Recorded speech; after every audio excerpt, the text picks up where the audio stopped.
NWI maps, all these materials that can help you basically guide you to the areas that you want to look at and the areas you don't need to spend your time. You're not going to be walking around, say, the xeric communities that might be on site. So that research done up front is going to save you a lot of time. But if I was just walking down here and I needed to flag a line along this point here, it's real obvious to everybody. We had a topographic change as we came down the hill here. But at what point do you really start looking around? And the first thing I'm going to see is hopefully a vegetative change, because a lot of the clearing that they've done through here recently is taken away a lot of the trees and most of the ground cover. It's a little bit difficult to kind of see that break. But what you can see, what's left, is you're leaving basically a lot of the oaks and all behind, transitioning into a system here that's maybe got more, it's still got broadleaf trees, but you're starting to see some sweet bay magnolia. You guys are familiar with that one. We'll see some a little bit closer when we walk down the boardwalk. I'm seeing that change, and that's the main thing that would start me, so maybe I need to start looking at some other things besides vegetation, and start digging holes, looking for signs of hydrology. But the main thing that would jump out at me here would be these ferns popping up. The main one we're seeing behind you there, the one with the wide blades on it there, it's netted chain fern. It's a real common plant that we see in wet areas. It doesn't like to be underwater, but if you've got a seat or you've got an area that's got a high groundwater table, that's a real common plant. And the ground cover, a lot of times that's going to tell you most accurately what the current conditions are. If it's been dried out, a lot of times that ground cover will go away quicker than the trees will. So I start seeing that and think, okay, well maybe I need to start looking at the soils here.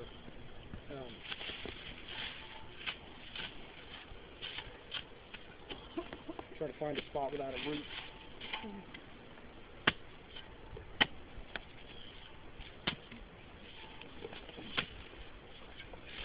One of the first things I'm seeing here is this soil's not holding together very well at all. It's really loose, friable. Even though we've had quite a bit of rain lately, when it's falling apart like that, I'm not getting a really good head to pull out. Tell me that soil's probably pretty well drained.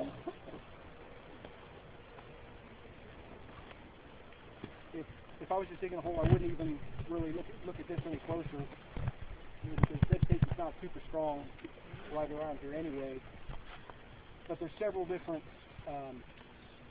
hydric soil characteristics that we see commonly in the sandy soils we've got around here.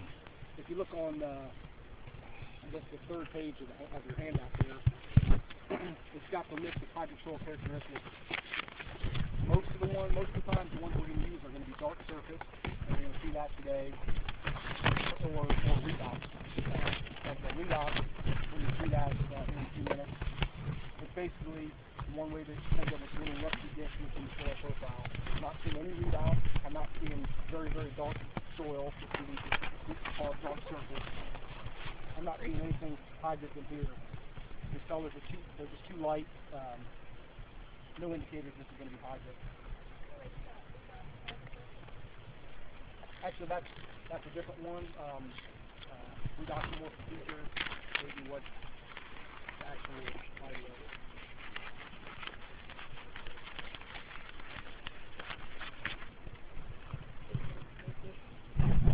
That's it.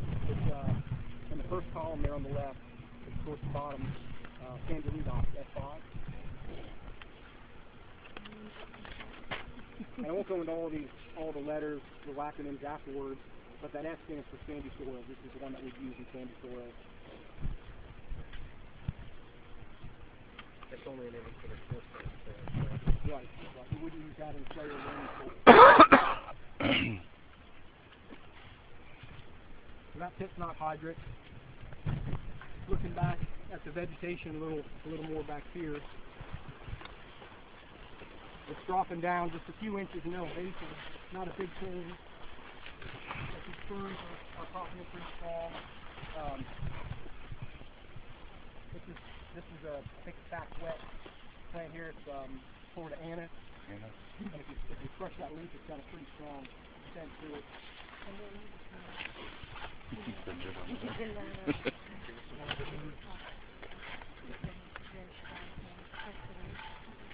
talk a little bit about the difference between obligate, sack wet, stack? Sure will. Yeah. when you turn to that back page of the handout there, I've got a plant list, and it lists a lot of the common plants we're going to see today, and just real common plants in the area that we've got. Kind of laid it out so you got the wettest stuff at the top, break down the dry stuff at the bottom. And the way those are laid out, the obligate species are the ones you're going to find in the wetlands growing naturally 99% of the time.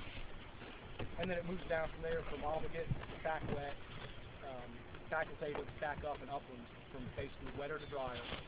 And the more commonly you're going to find those in wetlands, the wetter it's going to be in that area. There's a cypress tree just on the other side of that building. It's doing great. It's been there for I don't know how many years. That's an obligate species, but it's been planted in the uplands. It's doing great. So what we're looking at is what's occurring there naturally. If somebody comes in and plants a lot of splash pine in these areas, which happens a lot in our area, those trees, we can kind of look at those as being invisible because they're not there naturally, not growing there on the land. And we're looking for a dominance of wetland plants to see if this parameter for vegetation is going to be met. We're using this list of plants in their categories. Everything fat, wet, or obvious counts as a wetland plant. In the other column, you've got fat, wet, and upland. Basically, which column has more plants? It's a super simplified version of doing it. We've got we look at coverage, we look at a prevalence index, and all of there's a pretty big formula we can use to derive this. Most of the time in the real world, what we're doing is we're standing in the spot.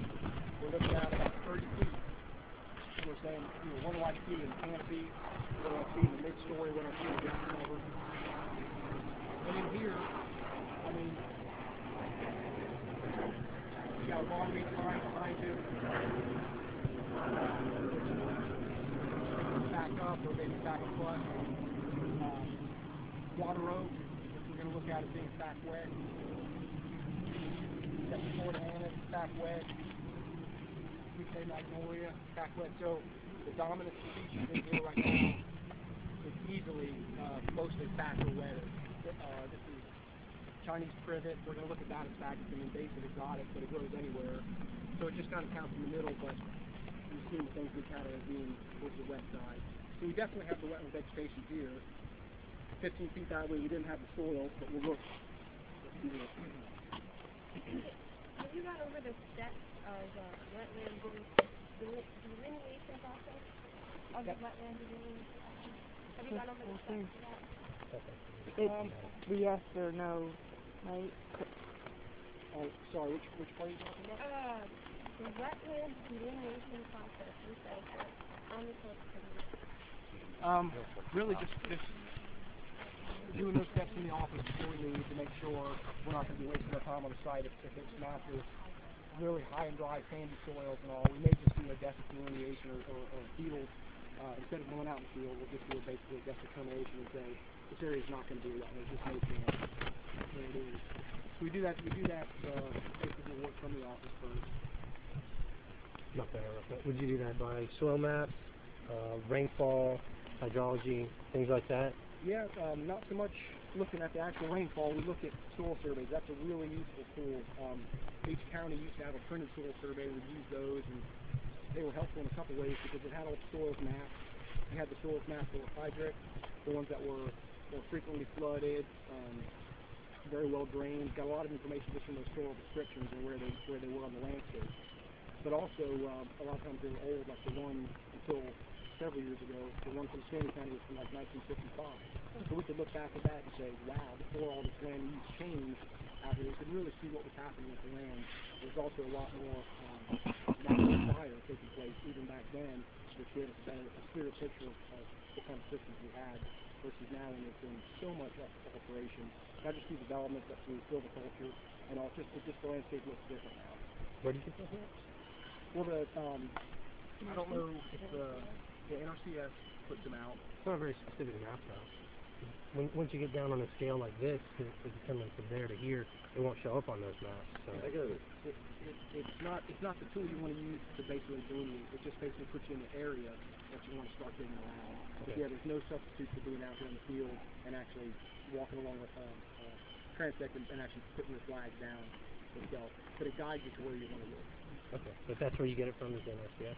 NRCS, there's Soil Survey Mapper is the website now, and you can actually take an area of interest, plot it out, and get all the information in that area and with those. You probably go up to 50 acres if you need to, or even larger. It's a fantastic tool, yeah. It beats the old paper. So you go, you do all this in your office, and then you go out into the actual wetland area, if it is performing to wetland, Yeah. and then you look for soils. Right, then we start and we look at the areas we thought we might need to look at to begin with, and basically do what we just did here. Say, okay, we know down here from looking at aerials, from looking at soil surveys, we've got some open water down here, we've got some soils not probably frequently flooded or poorly drained along the edge here. So we're going to find basically the line where we delineate that boundary between what we know are uplands up here and what we know is water down behind us, and just find that boundary. And again, there's no substitute for just for actually walking and doing that. I'm sorry. It all relates